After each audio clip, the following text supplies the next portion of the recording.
하루의 끝에서 전하는 말이 전하는 오늘의 이야기가 당신의 마음을 조용히 어루만져 드리길 바랍니다. 우리는 살아가며 마음속에 담아둔 말들이 있습니다. 그때 꺼냈어야 했던 말 또는 듣고 싶지 않았던 말들입니다.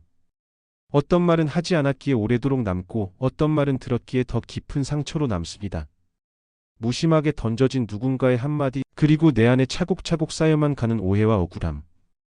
그 모든 말들은 한순간의 바람처럼 스쳐가는 것이 아니라 오히려 마음의 벽에 또렷한 흔적으로 남는다는 사실을 우리는 시간이 한참 지난 후에야 깨닫게 됩니다. 왜 그때 아무 말도 하지 못했을까? 이 질문은 단지 후회의 표현만은 아닙니다.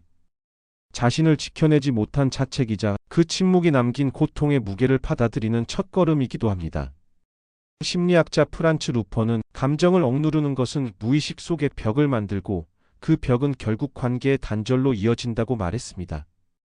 그때 꾹 눌러 삼킨 말 한마디가 지금의 나를 움츠러들게 만들고 타인과의 거리를 멀어지게 했을지도 모릅니다. 하지만 누구도 처음부터 말로 상처를 주고받는 법을 배운 것은 아닙니다. 그저 살아가는 동안 자연스럽게 익힌 방어의 방식이었을 뿐입니다. 오늘 전해드리는 이야기는 그 말 한마디에 담긴 감정의 파동과 그 침묵이 남긴 흔적을 차근차근 마주하는 여정입니다. 이 이야기를 듣고 계신 당신도 마음속에 오랜 시간 자리한 상처 하나쯤은 안고 살아오셨을 것입니다. 그 상처를 외면하지 않고 조용히 바라보는 것. 바로 그것이 이 여정의 첫걸음입니다. 상처는 조용히 있지만 분명한 무게를 지니고 있습니다. 마음 깊숙이 숨겨두었던 고통은 어느 날 갑자기 말이라는 형태로 솟구쳐 오르기도 합니다. 억눌려 있던 감정은 때때로 분노로 변해 누군가에게 그 상처를 되돌려주고 싶다는 충동을 불러일으킵니다. 나도 한번 말해볼까? 그 사람에게 꼭 똑같이 돌려줘야지. 이러한 생각은 누구나 한 번쯤 품어보았을 감정입니다. 그러나 그 말이 입 밖으로 나오는 순간 우리는 자신도 모르게 폭수의 언어를 선택하게 됩니다. 미국의 심리학자 브래드 부시머는 한 실험을 통해 분노를 표출한 사람보다 그 감정을 적절히 다스린 사람이 더 빠르게 정서적 안정을 되찾는다는 사실을 밝혔습니다. 즉, 화를 풀기 위한 말보다 화를 키우지 않는 말이 더 강력한 힘을 가질 수 있다는 의미입니다. 말은 폭수의 도구가 아닙니다. 이 짧은 문장은 우리가 무의식 중에 품는 언어적 폭력의 충동에 제동을 걸어줍니다. 말로 누군가를 상처 입히는 순간 그 말은 결국 나 자신에게도 되돌아옵니다. 후회와 자책이라는 이름으로 다시 나를 찌르게 됩니다. 우리는 종종 폭수를 통해 마음의 균형을 되찾으려 하지만 진실은 그 반대에 있습니다. 폭수는 또 다른 상처를 만들고 그 상처는 새로운 고통을 낳습니다. 가장 무서운 말은 큰 소리나 거친 단어가 아닙니다. 의도된 침묵과 냉소 그리고 비꼼이 담긴 말들입니다. 이러한 말들은 타인을 찌르기보다는 오히려 나 자신의 인격을 갉아먹습니다. 철학자 에픽테토스는 이렇게 말했습니다. 감정을 통제하지 못한 말은 결국 스스로를 파괴하는 칼이 된다. 그 칼을 휘두르지 않는 선택. 바로 그것이 품격 있는 사람의 첫걸음입니다. 마음속에 상처받은 기억이 남아있다면 그것을 말로 쏟아내기 전에 한 번 더 생각해 보는 것. 그 말이 내 삶의 무기가 될지 아니면 회복의 시작이 될지를 가늠해 보는 것. 그 판단의 차이가 나의 품격을 결정짓습니다. 복수하고 싶은 바로 그 순간 우리는 말의 힘을 다르게 써야 합니다. 상처를 되갚기 위한 언어가 아니라 그 상처에서 벗어나기 위한 언어를 선택하는 것. 그것이야말로 말의 진정한 가치입니다. 말은 단순한 의사소통의 도구가 아닙니다. 말은 생각의 결과이자 그 생각을 변화시키는 열쇠이기도 합니다. 어떤 말에 머무르느냐에 따라 우리의 삶의 방향 또한 달라질 수 있습니다. 마음속 감정을 어떻게 표현하느냐에 따라 그 사람의 품격과 깊이가 드러나듯 말은 곧 그 사람의 내면을 비추는 거울과 같습니다. 우리는 하루에도 수십 번씩 말을 주고받습니다. 하지만 그 많은 말들 중에서 정작 나 자신을 바꾸고 상대의 마음을 움직이는 말은 얼마나 될까요? 정신의학자 다니엘 시겔은 의식적인 언어 선택은 감정 조절 능력과 밀접한 관련이 있다고 설명했습니다. 어떤 단어를 선택하느냐는 단순한 표현 방식의 차원이 아니라 나의 내면이 얼마나 성숙했는지를 보여주는 지표입니다.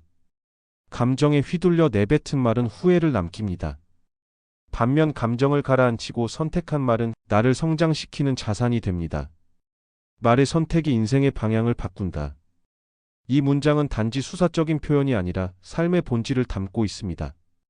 가장 먼저 돌아보아야 할 말은 내가 스스로에게 하는 말입니다. 나는 왜 이 말을 하고 싶은가?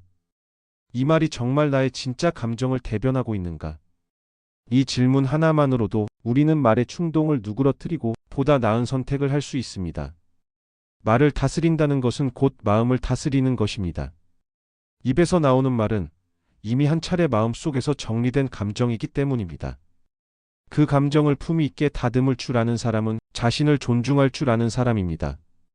우리가 감정을 그대로 쏟아내기보다 그 감정을 정돈된 말로 담아낼 수 있다면 그 순간이 바로 회복의 첫걸음이며 더 깊은 관계로 나아가는 다리가 될 수 있습니다. 이제는 말로 상처를 주는 시대를 지나 말로 회복하는 시대로 나아가야 할 때입니다. 그 첫걸음은 성찰입니다. 그리고 그 성찰은 내가 내뱉은 말 하나하나를 돌아보는 것에서 시작됩니다. 성찰을 지나온 말은 이제 실천으로 이어져야 합니다. 그리고 그 첫 번째 실천은 바로 공감의 언어에서 시작됩니다. 누군가의 아픔에 공감합니다. 라는 한마디는 길고 복잡한 위로보다 더 깊이 마음을 열어줍니다. 공감은 단지 듣는 기술이 아닙니다. 심리학자 칼 로저스는 이렇게 말했습니다. 진정한 공감이란 상대의 마음 속에 잠시 머물며 그 세상을 이해하려는 시도다. 공감은 판단이 아니라 동행이며 해답을 제시하는 것이 아니라 함께 있음을 표현하는 것입니다. 말을 잘한다는 것은 많은 말을 한다는 뜻이 아닙니다. 진심으로 상대의 감정에 머무를 수 있는 단 한마디. 그것이면 충분할 때가 많습니다. 당신이 그렇게 느꼈다면 분명 그럴 이유가 있었겠죠. 이 말은 문제를 해결하지는 못하더라도 사람의 마음을 놓이게 합니다. 중년 이후의 삶에서는 설명보다 이해가 중요해집니다. 우리는 서로에게 조언보다 단 한마디의 공감과 맞장구를 더 필요로 하게 됩니다.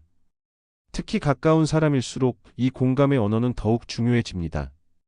가족, 친구, 동료처럼 익숙한 관계일수록 말하지 않아도 알 거라는 착각 속에서 우리는 공감의 표현을 점점 잊고 지내곤 합니다. 때로는 그래, 그랬구나 라는 짧은 말 한마디만으로도 상대는 자신이 이해받고 있다고 느낍니다. 그 짧은 인정이 오해를 풀고 갈등을 녹이며 관계를 회복시키는 출발점이 됩니다.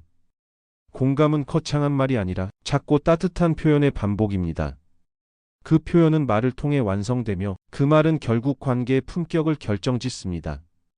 내가 무심코 던진 말 한마디가 누군가에겐 며칠을 버틸 수 있게 해주는 기둥이 되기도 하고 또 어떤 말은 평생 잊히지 않는 상처가 되기도 합니다. 그러니 말을 꺼내기 전에 한 번 더 상대의 마음을 상상해 보는 것. 그 마음을 짐작하고자 하는 태도, 바로 그 지점이 공감의 시작입니다. 이제는 말을 고른다는 것이 단순한 예의를 넘어 사람과 사람 사이를 이어주는 다리가 된다는 사실을 기억해야 할 때입니다. 우리가 자주 사용하는 고맙습니다라는 인사는 예의를 갖춘 표현이자 관계를 부드럽게 만드는 말입니다. 하지만 때로는 그보다 더 깊고 강력한 말이 필요할 때가 있습니다. 바로 당신 덕분입니다. 라는 말입니다. 고맙습니다가 상황에 대한 감사를 전하는 말이라면 당신 덕분입니다는 사람 자체에 대한 감사를 표현하는 말입니다. 이 말은 단순한 고마움을 넘어 상대의 존재와 역할을 인정하고 존중하는 의미를 담고 있기 때문에 듣는 이에게 더 깊은 감동과 책임감을 전달합니다. 철학자 마르틴 부버는 이렇게 말했습니다. 진정한 만남은 너와 나가 아닌 우리라는 인식에서 시작된다. 당신 덕분에라는 말은 바로 그 우리를 만들어내는 언어입니다. 이 말은 상대를 돋보이게 하며 그 사람이 해낸 일의 가치를 사회적으로 증명하는 표현이 됩니다. 특히 함께 일하는 동료, 가족, 그리고 오래된 친구에게 이 말을 건넸을 때 관계의 깊이는 더욱 단단해집니다. 중년의 삶을 살아가며 우리는 수많은 인연을 경험하게 됩니다. 그 인연들 중 일부는 스쳐 지나가고 일부는 우리의 삶에 깊은 흔적을 남깁니다. 그 영향을 말로 표현하는 것, 그것이 바로 덕분에라는 언어의 역할입니다. 예를 들어, 그때 당신이 그런 말을 해주지 않았다면 지금의 저는 없었을 거예요. 함께 해주셔서 정말 감사합니다. 당신 덕분에 버틸 수 있었습니다. 이러한 말은 듣는 이로 하여금 자신의 존재 가치를 다시 한번 느끼게 해줍니다. 그리고 그 말은 나 자신에게도 깊은 울림을 남깁니다. 왜냐하면 덕분에라는 말은 내가 누군가의 도움을 받았다는 사실을 인정하는 겸손의 표현이기도 하기 때문입니다. 관계의 품격은 내가 어떤 책임 있는 언어를 선택하는가에 따라 달라집니다. 누군가에게 책임을 묻기보다 누군가의 수고에 책임감을 느끼는 마음. 그 마음이 담긴 말은 단순한 예의를 넘어서 인간됨을 보여주는 증거가 됩니다. 오늘 당신 곁에 있는 누군가에게 짧은 한마디만 건네보시기 바랍니다. 당신 덕분입니다. 이 말이 관계의 온도를 바꾸고 당신 삶의 품격을 높이는 시작이 되어줄 것입니다. 우리는 살아가며 많은 말을 주고받습니다. 그러나 진정으로 관계를 지키는 사람은 말을 많이 하는 사람이 아니라 잘 듣고 덜 말하며 간결하게 표현할 줄 아는 사람입니다. 인간관계에서 가장 흔히 저지르는 실수는 상대의 말을 온전히 듣지 않고 자신이 하고 싶은 말을 먼저 꺼낸다는 점입니다. 그 순간 대화는 교차가 아니라 충돌이 되어버립니다. 정신의학자 토마스 루이스는 이렇게 말했습니다. 경청은 감정의 연결을 이루는 가장 강력한 기술이다. 경청은 단순히 입을 다무는 행위가 아니라 상대방의 감정을 있는 그대로 받아들이는 태도입니다. 듣고 기다리고 간결하게 말하라. 이 원칙은 단순하지만 실천하기는 쉽지 않습니다. 말을 끊지 않는 연습, 즉시 반박하지 않는 인내, 그리고 꼭 필요한 핵심만 전달하는 훈련. 이 세 가지가 쌓일수록 우리는 점점 더 신뢰받는 사람이 됩니다. 우리는 때때로 긴 말이 진심을 더 잘 전달한다고 생각합니다. 하지만 실제로는 짧고 명확한 말 한마디가 더 깊은 울림을 전할 수 있습니다. 괜찮습니다. 기다릴게요. 그럴 수 있죠. 이처럼 간결한 문장 속에는 배려와 이해, 존중의 태도가 응축되어 있습니다. 중년의 삶은 속도를 줄이고 깊이를 더하는 시기입니다. 말 또한 마찬가지입니다. 이제는 말의 양보다 밀도가 더 중요해지는 시기입니다. 특히 갈등의 순간에는 많이 말하는 사람이 이기는 것이 아니라 덜 말할 줄 아는 사람이 관계를 지켜냅니다. 그 침묵과 절제는 약함이 아니라 깊은 강함의 증거입니다. 또한 말의 절제는 스스로를 보호하는 중요한 기술이기도 합니다. 감정이 격해지는 순간 말을 삼킬 수 있는 사람은 감정의 노예가 아니라 감정의 주인이 되는 사람입니다. 지혜로운 사람은 말로 자신의 지혜를 드러내려 하지 않습니다. 오히려 말을 아끼고 경청하며 필요한 순간에 정확하게 말하는 법을 압니다. 오늘 하루 누군가의 말을 조금 더 기다려주고 당신의 말을 한 문장 줄여보시기 바랍니다. 그 작고 조용한 실천이 관계를 변화시키고 당신의 품격을 보여주는 말이 되어줄 것입니다. 말은 때로 우리가 지켜야 할 마지막 선이 됩니다. 어떤 말은 타인을 해치는 것을 넘어서 결국 나 자신을 무너뜨리는 결과를 초래하기도 합니다. 그래서 어떤 말은 하지 않는 것이 더 옳은 선택일 수 있습니다. 우리는 잘 알고 있습니다.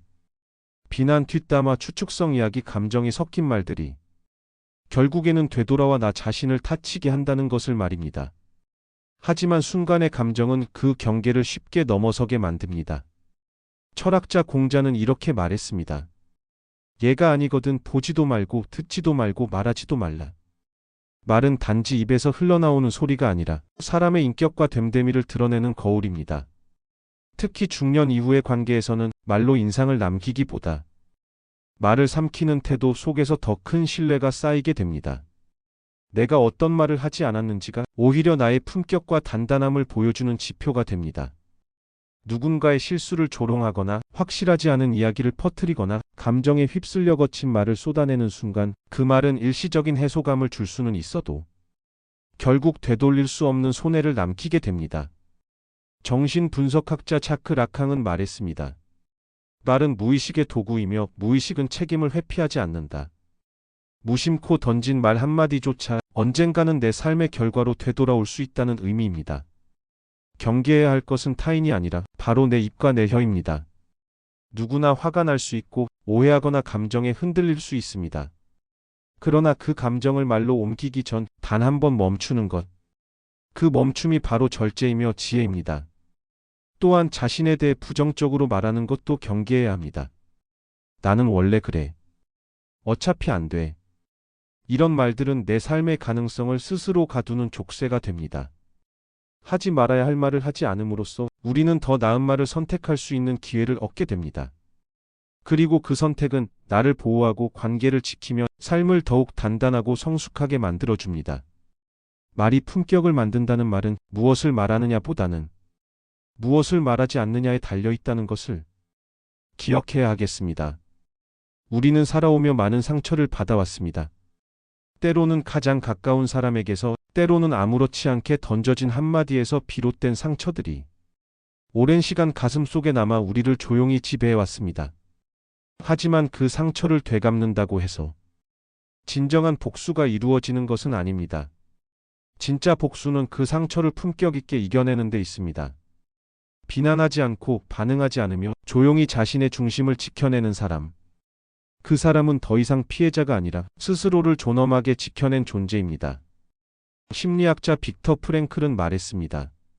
상황에 대한 마지막 자유는 어떻게 반응할 것인지 선택하는 능력이다. 그 말처럼 어떤 상황에서도 말을 선택하는 것은 나의 자유이자 책임입니다. 누군가가 날카로운 말로 상처를 줄 때 그에 맞서 똑같은 말로 되받아치는 일은 어렵지 않습니다. 하지만 그 유혹을 이겨내고 차분히 침묵하거나 정중한 태도로 대응하는 일은 매우 어려운 선택입니다. 바로 그 어려운 선택 안에서 진정한 복수가 시작됩니다. 품격 있는 말은 결코 화려하지 않습니다. 그저 조용하고 단단하게 나의 인격을 드러낼 뿐입니다. 감정에 흔들리지 않고 상대의 말에 휘둘리지 않으며 끝내 자신을 잃지 않는 사람. 그 사람의 언어는 말로는 다 설명할 수 없는 깊은 힘을 지니고 있습니다. 우리는 그렇게 말로 받은 상처의 자리를 다시 말로 채워나갑니다.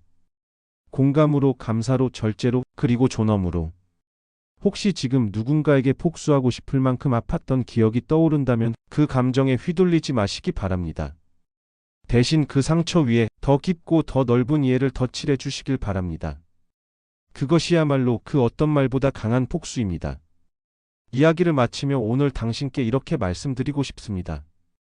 말은 곧 인격이며 말의 품격이 곧 삶의 품격입니다. 그리고 이 긴 여정을 함께 걸어주신 당신께 조용히 따뜻하게 인사드립니다. 하루의 끝에서 건네는 말, 오늘도 함께 해주셔서 고맙습니다. 당신의 말이 당신의 하루를 더 깊고 아름답게 채워가시길 바랍니다.